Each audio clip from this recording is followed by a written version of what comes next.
जो साधक निरंतर सत्संग में आता है जी, तो क्या उसको अपने भविष्य की चिंता करनी चाहिए या नहीं, समझाने की कृपा करें। जो साधक निरंतर सत्संग में आता है, निरंतर का अर्थ है कंटिन्यू, लगातार, नियमित, रेगुलर, उसको क्या अपने भविष्य की चिंता करनी चाहिए? नहीं। सुनो, भविष्य की चिंता किसी को भी नहीं करनी चाहिए, चाहे वह सत्संगी हो, चाहे गैर सत्संगी हो, चाहे कोई भी हो। क्योंकि चिंता करने से भविष्य बदल नहीं जाता। भविष्य को ध्यान में रखना चाहिए, भविष्य का चिंतन करना चाहिए, न कि भविष्य की चिंता करनी चाहिए। चिंता की जगह क्या करना चाहिए? चिंतन। चिंता अलग चीज होती है और चिंतन अलग चीज। चिंतन का अर्थ है सोच विचार, थिंकिंग, और चिंता का अर्थ है डिप्रेशन, दुख, एंजाइटी, पीड़ा, कि उसके साथ क्या चले? दुख चले। कोई प्लानिंग नहीं, कोई जोश नहीं, कोई होश नहीं, कोई लगन नहीं, कोई परिश्रम नहीं, कोई प्रयास नहीं, और केवल अपने सोच सोच दुखी होता रहे, वो क्या है? चिंता है। इसलिए चिंता नहीं करनी चाहिए। क्या करना चाहिए? चिंतन करो। मुझे परमात्मा मिलेगा या नहीं मिलेगा, मैं इसकी चिंता करूं तो मिल जाएगा ना, और मैं चिंतन करूं तो मिल जाएगा।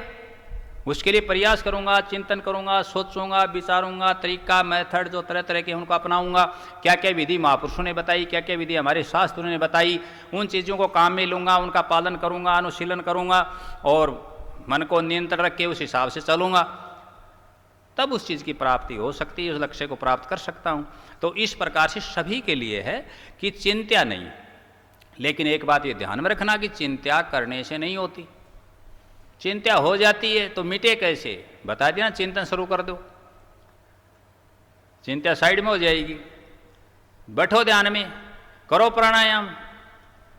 एक प्राणायाम ऐसी चीज है योग में, ध्यान से सुन लो, कि हकीकत बता रहा हूं तुम्हें, कि उससे सब अलविदा, अलाय बलाय, सब समस्याएं, सब बात उस समय के लिए वो भूल जाएगा। क्यों? उसमें कशिश होती है, उसमें तड़प होती है। उसमें जब वो श्वास रुकेगा, प्राण का आयाम होगा, कुंभक होगा, पूरक होगा, रेचक होगा, तो अपने आप उसका ध्यान वहां सांसों पर चला जाएगा, और वहां से ध्यान उसका हट जाएगा, और पर धीरे धीरे ध्यान लग जाएगा। तो पहले कर लो ना, बताते हैं अनुलोम विलोम से शुरुआत करते हैं। कर्म करो, कर्म करोगे तो उसका जरूर फल मिलेगा, लेकिन कर्म भी कौन सा करो? वह कर्म करो जिसमें हमें सफलता मिलती नजर आए, उसका चिंतन करो। और दूसरा, सार्थक सत्कर्म हो, निरर्थक नहीं हो। ऐसा नहीं हो कि भाई हम पर्वत पर कुआं खोदने लग जाएं, शायद खोदते खोदते हम विदा हो जाएंगे और पानी ना निकले। तो क्यों कीजिए ऐसा जतन, जासो काजन हो, पर्वत पर खोदे कुआं तो कैसे निकसे। तो इस प्रकार का कवियों ने कहा, ठीक है ना। तो चिंता न करके हमें चिंतन करना चाहिए।